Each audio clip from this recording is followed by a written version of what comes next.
এটা ব্যর্থ হয়েছে, ব্যর্থ। ওনাদের এই সমাবেশগুলি ব্যর্থ হবে, সামনে আরো ব্যর্থ হবে। মানুষের মধ্যে বিদ্বেষ সৃষ্টি করে দেওয়া সহজ, ঐক্য সৃষ্টি করা কঠিন। নোয়াখালীর এই জনসভা মূল্যায়ন করবে জনগণ। ওরা মাদ্রাসা বন্ধ করেছে, বাধ্য করেছে। ওরা যে নোটিশ দিয়েছে ওটা আমার কাছেও আছে। মসজিদগুলোর ইমাম সাহেবদেরকে বাধ্য করেছে, বিভিন্ন জায়গায় বাস দিয়েছে এবং বিভিন্ন জায়গায় টাকাও দিয়েছে। আমার কাছে খবর আছে। এত টাকা, এত বাস দিয়া, এত বাধ্য করে আপনারা 10-15 হাজার লোক নিলেন, সাধারণ জনগণ তো নিতে পারলেন না, সাধারণ জনগণ পাইলেন না। এখন আপনি আমাকে প্রশ্ন করলেন এটা দিয়ে কি প্রমাণিত হয়।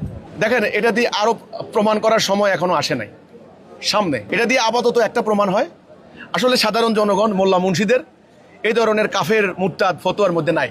সাধারণ জনগণ বাঁচতে চায়, সাধারণ জনগণ দুবেলা দুমুঠো খেয়ে ঘুমাতে চায়। সাধারণ জনগণের সামনে এখন গ্যাস সংকট, বিদ্যুৎ সংকট। সাধারণ জনগণের ঘরে ঘরে এখন বেকার, ছেলে মেয়েরা বিদেশ যেতে পারতেছে না, ঋণগ্রস্ত হচ্ছে। প্রত্যেকটা এনজিও মানুষের আত্মা কিনে ফেলছে। সাধারণ জনগণ আছেন এখন এই কষ্টে। কে কাফের, কে মুরতাদ, কার আস্তানা জ্বালাই দাও, সাধারণ জনগণ এগুলাতে নাই রে ভাই। আমি বলেছি, ধর্ম যদি বাস্তব সংকটের সমাধান দিতে না পারে, প্রাকৃতিকগতভাবে আস্থা করে নিক্ষিপ্ত হয়ে যাবে, আবেদন হারাবে। সময়ের পরিপ্রেক্ষিতে, সময়ের কষাঘাতে আবেদন হারাবে। এই নোয়াখালীতে যে সমাবেশটি করেছেন ওনারা আমার বিরুদ্ধে, এই শ্রম, টাকা পয়সা, অনেক চাঁদাবাজি করেছে। এগুলি না করে আমি মনে করি ওনারা যদি এই দাবিটা তুলতেন, রাষ্ট্র চলবে কোরআনের আইনে, সরকারকে যদি এই চাপ দিতেন যে আপনারা ক্ষমতায় আসছেন, রাষ্ট্র চালাবেন আল্লাহর বিধানে, তবে কিছুটা কাজ হইতো। তো কাজেই আপনি বলেন এটার মেসেজটা কি? সাধারণ জনগণ আসলে এগুলাতে নাই। সাধারণ জনগণ আমার কথাও শুনে, আমাকে দেখে।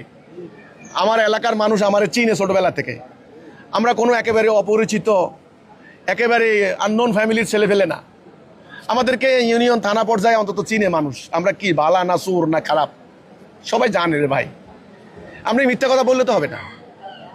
তো এটার একটা, আমি মনে করি এটা মেসেজটা গেল এটা, যে ওনারা ওনাদের এই সময়, শ্রম অনর্থক নষ্ট করেন না। আমার বিরুদ্ধে আন্দোলন করে কোনো লাভ হবে না, এই হচ্ছে কথাটা। বরং ওনারা আন্দোলন করেন দিন কায়েমের, এই ডাইরেকশন মানুষকে দেন। এটা ব্যর্থ হয়েছে, ব্যর্থ। ওনাদের এই সমাবেশগুলি ব্যর্থ হবে, সামনে আরো ব্যর্থ হবে। মানুষের মধ্যে বিদ্বেষ সৃষ্টি করে দেওয়া সহজ, ঐক্য সৃষ্টি করা কঠিন। জনগণ প্রত্যাখ্যান করছে, সামনে আরো প্রমাণ দেখবেন। মানুষের ঘরে ঘরে দাওয়াত খাওয়া সহজ, কিন্তু মানুষের অভাব অনটন দূর করা কঠিন, মানুষের কষ্ট দূর করা কঠিন। ওনাদেরকে বলেন এগুলা না করে আইসা আল্লাহর দিন কায়েম করে মানুষের সংকট দূর করে। আমি নামছি সংকট দূর করার জন্য। আমার এলাকা দেখেন আমি কি করতেছি। কাজেই এনাদের এই বেআইনি সমাবেশ ব্যর্থ হবে ইনশাল্লাহ।